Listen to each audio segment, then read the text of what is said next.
This video is sponsored by BuyMode shopping app.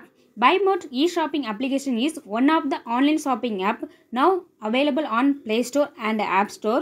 இந்த ஆப்போட லிங்கை வந்து டிஸ்கிரிப்ஷனில் கொடுத்துருக்கோம். வேணுங்கிறவங்க டவுன்லோட் பண்ணி உங்களோட ஷாப்பிங்கை ஸ்டார்ட் பண்ணுங்கள்.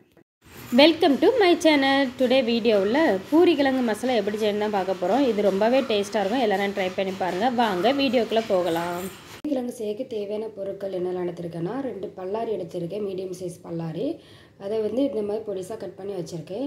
கொஞ்சமாக கருவேப்பிலை, 5 மிளகாய் எடுத்திருக்கேன், கொஞ்சம் பெருங்காயத்தூள், மஞ்சள் தூள், 1 டீஸ்பூன் ஜீரகம், கொஞ்சமாக இஞ்சி, 2 பொட்டேட்டோவை வந்து நல்லா வேக வச்சு எடுத்திருக்கேன். வாங்க இனி பூரி கிழங்கு எப்படி செய்யலான்னு பார்க்கலாம். ஒரு பாத்திரத்தை எடுத்து வச்சுடுங்க. அதில் வந்து 2 ஸ்பூன் ஆயில் விடுங்க.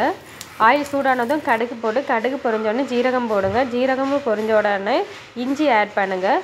இஞ்சியை கொஞ்சம் நல்லா வதக்குங்க. நல்லா இஞ்சி வதங்கின உடனே ஆனியன் ஆட் பண்ணிடுங்க. ஆனியன் வந்து நல்லா கண்ணாடி பதம் வர அளவுக்கு வதங்கணும்.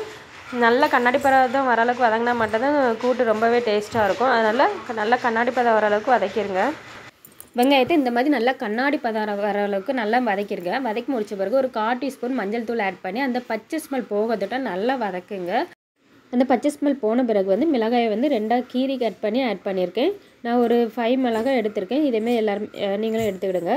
அடுத்து வந்து 2 உருளைக்கிழங்கு மீடியம் சைஸு பொட்டேட்டோவை வந்து நல்லா பாயில் பண்ண பொட்டேட்டோவை நல்லா மசிச்சு எடுத்து வச்சுருக்கேன். இதையும் ஆட் பண்ணிடலாம்.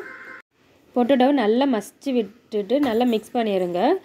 கட்டி இல்லாமல் பார்த்துடுங்க. கட்டி இருந்துச்சுன்னா அதையும் நல்லா மசிச்சு விடுங்க. அதுக்கு பிறகு வந்து தேவையான அளவு வாட்டர் ஆட் பண்ணுங்கள். வாட்டரை ஆட் பண்ணிவிட்டு நல்லா மிக்ஸ் பண்ணிவிட்டு தேவையான அளவு சால்ட் ஆட் பண்ணிடுங்க.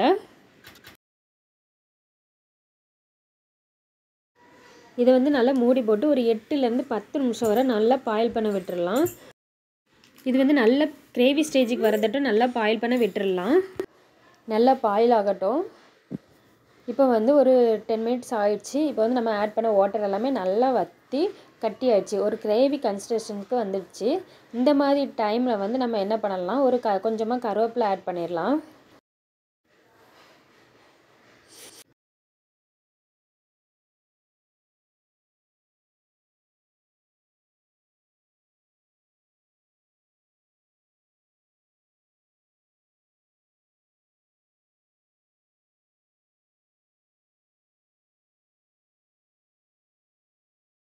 கருவேப்பிலை ஆட் பண்ணிட்டு நல்லாவே மிக்ஸ் பண்ணி விட்டுடலாம்.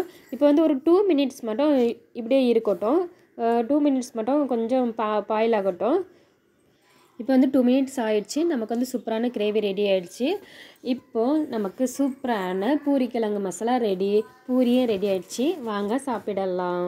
பிடிச்சிருந்தால் லைக் பண்ணுங்கள், சப்ஸ்கிரைப் பண்ணுங்கள். எல்லாருமே ட்ரை பண்ணி பாருங்கள். ரொம்பவே நல்லாயிருக்கும். தேங்க்யூ.